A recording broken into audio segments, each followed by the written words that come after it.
Hello friends, welcome to Eon Ayurveda's YouTube channel.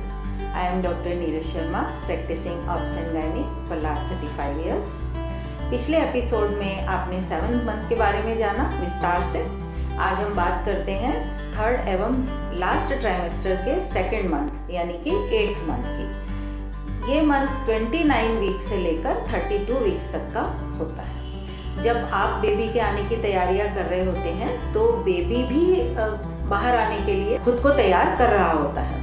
इस month में baby लगभग completely form हो जाता है। हालांकि लंग्स और ब्रेन अभी भी डेवलप हो रहे होते हैं, साथ ही बॉडी के जो और भी सिस्टम्स हैं वो भी अपने आप को बाहर आने के लिए तैयार कर रहे होते हैं, ताकि यूट्रस से बाहर आने पर वो पूरी तरह से वर्क कर सकें।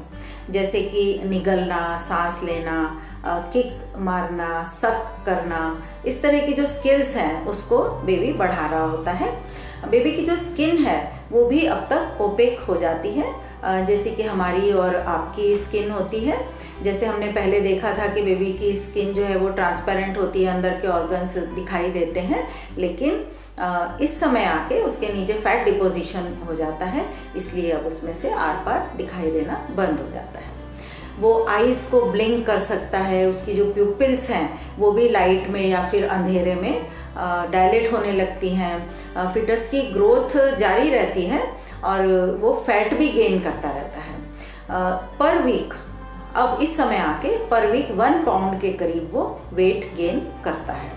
इस मंथ के अंत तक आते आते उसकी जो लंबाई है वो 19 इंचेस के करीब हो जाती है और लगभग 5 पाउंड का उसका वजन हो जाता है। चूँकि बैली में स्पेस कम हो जाता है इसलिए वो पूरी तरह से मूवमेंट नहीं कर पाता है।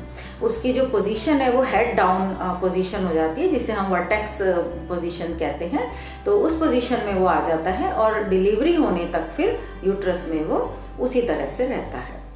हमने पहले लेन्यूगो की बात की थी, जो एक चिकनी परत उसके शरीर पर इकट्ठी हो जाती है। तो वो लेग्यूनो जो है, वो वाइट मटेरियल जो है वो धीरे धीरे अब कम होने लगता है।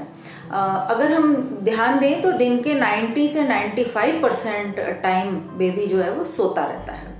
उसके इस समय अगर बेबी बॉर्न हो जाए मान लीजिए तो सर्वाइव तो वो कर सकता है, लेकिन 37 वीक से कम समय का होने के कारण वो प्री टर्म या प्री मैच्योर बेबी ही कहलाता है। इसके अलावा अब हम जान लेते हैं कि प्रेग्नेंट लेडी को कैसा फील होता है। इस समय प्रेग्नेंट लेडी को थोड़ी थकान ज़्यादा महसूस होती है।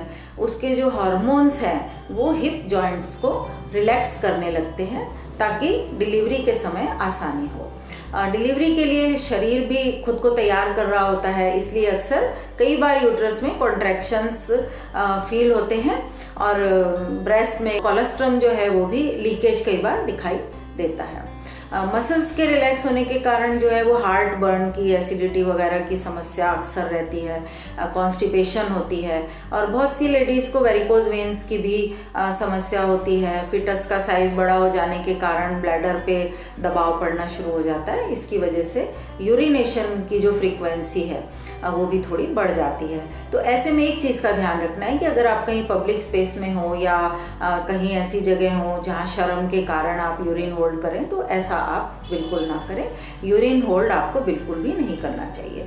और इस समय जो है वो आपका वजन जो है 1 पाउंड पर वीक के हिसाब से बढ़ता है। फिटस ऊपर की तरफ पुश करता है तो डिस्कम्फर्ट की फीलिंग होती है। स्ट्रॉन्ग और रेगुलर फिटल एक्टिविटी की भी फीलिंग होती है।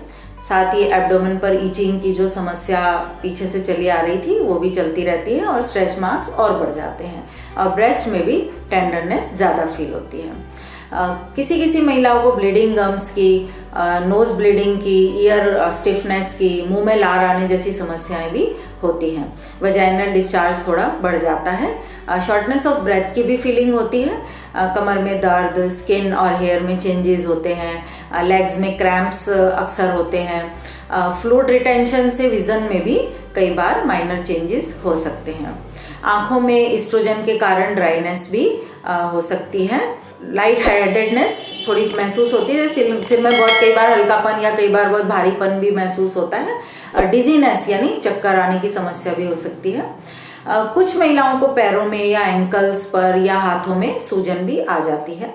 वेरिकोज वेन्स की भी समस्या या पाइल्स की परेशानी भी किसी किसी को देखने में मिलती है। नींद कम आना भी एक आम समस्या है। ऐसा नहीं है कि जो समस्या मैंने बताई है वो हर महिलाओं को होती है। किसी किसी को कोई समस्या होती है, किसी को कोई होती है और किसी को कुछ भी नहीं होता है। तो अपनी किसी जो भी आपको फील होती है इसमें से समस्या, तो आप उसी पर ही गौर करें। अब इमोशनली अगर देखें तो मदर में ईगरनेस बढ़ जाती है, क्योंकि प्रेगनेंसी का ख़त्म होने का समय, बेबी के डिलीवर होने का समय धीरे धीरे नज़दीक आ रहा होता है और इसलिए उनके अंदर ना डिलीवरी और लेबर के बारे में जानने की थोड़ी उत्सुकता भी बढ़ जाती है। कई बार थोड़ी एब्सेंट माइंडेडनेस भी देखने को मिलती है और ख़ास तौर से जो पहली बार माँ बन रही हो उनमें एंजाइटी थोड़ी अधिक फील होती है। अब अगर हम डॉक्टर विजिट की बात करें तो जिस तरह से शुरू से देखते चले आ रहे थे, weight, blood pressure, urine, sugar, इसकी मॉनिटरिंग तो हर बार की तरह ही की जाती है। बेबी की ग्रोथ, हार्ट बीट्स, उसका साइज, उसकी पोजीशन कि हाथ पैर किधर है, सिर किधर है, कमर किधर है, ये सब चीज़ें पोजीशन इसको बोलते हैं, ये चेक की जाती है। हाथ पैरों की लेडीज़ की जांच की जाती है ताकि उस पर कोई स्वेलिंग ना हो या वेरिकोज वेन वगैरह की कोई समस्या ना हो। और इसके अलावा अगर कोई अनयूजुअल सिम्टम फील होता है तो उस पर खास ध्यान देना होता है। और इस मंथ में जो है वो 2 बार डॉक्टर की विजिट करनी चाहिए। कभी कभी ज़रूरत महसूस होती है तो अल्ट्रासाउंड भी कराया जा सकता है। इसके अलावा कोई भी अगर आपकी क्वेरी हो तो आपको बेझिझक डॉक्टर से बात करनी चाहिए। अब हम देखते हैं कि एक प्रेग्नेंट लेडी को 8th मंथ में क्या क्या सावधानियां बरतनी ज़रूरी है। जैसा कि मैंने पहले भी बताया था कि माइल्ड कॉन्ट्रैक्शंस फील होते हैं, तो आप अगर मान लीजिए अपनी एक्टिविटी आप चेंज कर लें, मान ले बैठे हैं तो आप खड़े हो जाएं, खड़े हैं तो बैठ जाएं, इस तरह से थोड़ा अगर अपनी पोजीशन को आप चेंज करें तो उससे थोड़ा रिलीफ मिलता है। लेकिन अगर इस तरह से करने के बावजूद भी आपके पेन को, कॉन्ट्रैक्शंस को रिलीफ ना मिले तो फिर आपको डॉक्टर से बात करनी ज़रूरी है। कई बार चेस्ट में रिब्स पे भी दबाव पड़ता है जो कि फिटस के प्रेशर के कारण होता है। तो ऐसे में आपको बाहाँ ऊपर सिर की तरफ ले जाते हुए गहरा सांस अंदर की ओर लेना है और वापस बाहाँ नीचे लाते हुए आपको सांस छोड़ देना। इससे आपको काफ़ी रिलीफ मिलेगा। यूरिन इनकॉन्टिनेंस इस मंथ में 3rd ट्राइमेस्टर से ही बल्कि मैं कहूँ तो शुरू हो जाता है, क्योंकि यूट्रस का जो दबाव है वो ब्लैडर पर पड़ता है तो ब्लैडर में जगह कम हो जाती है।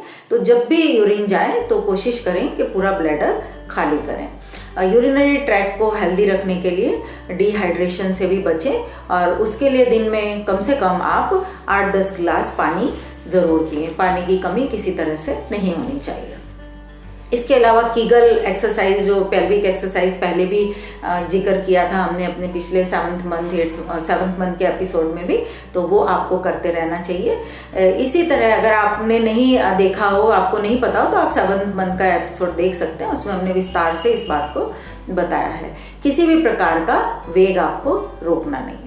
इसके अलावा इंडाइजेशन और हार्ट बर्न को रोकने के लिए आपको थोड़ा थोड़ा और बार बार खाना है। इस वक्त आपको अधिक कैलोरी की आवश्यकता भी होती है, इसलिए खान पान पर पूरा ध्यान देना है। ब्रेस्ट फीडिंग की बेबी के पैदा होने के बाद समस्या ना आए तो उसके लिए आपको निपल्स को नहाते समय थोड़ा थोड़ा ऐसे आगे को खींचना है। और 7th मंथ के एपिसोड में ये चीज़ भी हमने आपको विस्तार से बताई है, तो उसको आप देख सकते हैं। डिलीवरी के बाद निप्पल जो है वो खुश्क ना हो जाए, कई बार बहुत रूखे हो जाते हैं, निप्पल क्रैक्स की समस्या हो जाती है, तो उसके लिए भी आप अभी से किसी भी क्रीम का प्रयोग कर सकते हैं। ट्रैवलिंग और ड्राइविंग से आपको बचना है, जहाँ तक हो सके आपको सेक्स से भी बचना है। बेबी के आने की तैयारी के लिए आपको चाइल्ड केयर प्लान्स फाइनलाइज करने हैं, तो आप उसकी तैयारी शुरू कर सकते हैं। मैटरनिटी लीव के लिए अप्लाई कर सकते हैं अगर आप जॉब करती हैं तो। थोड़ा वक्त आपको वॉक ज़रूर करनी है और कोशिश करें कि आप खुश रहें। तो इस तरह से हमने 8th मंथ में फिटस की ग्रोथ, मदर की फीलिंग, डॉक्टर की एडवाइस और क्या क्या सावधानियां बरतनी उसके बारे में विस्तार से जाना।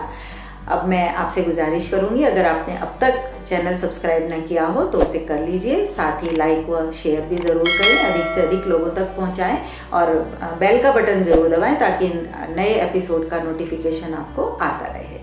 तो अगले एपिसोड में हम प्रेगनेंसी के लास्ट मंथ यानी 9th मंथ पर बात करेंगे। तो तब तक के लिए हैव अ गुड टाइम।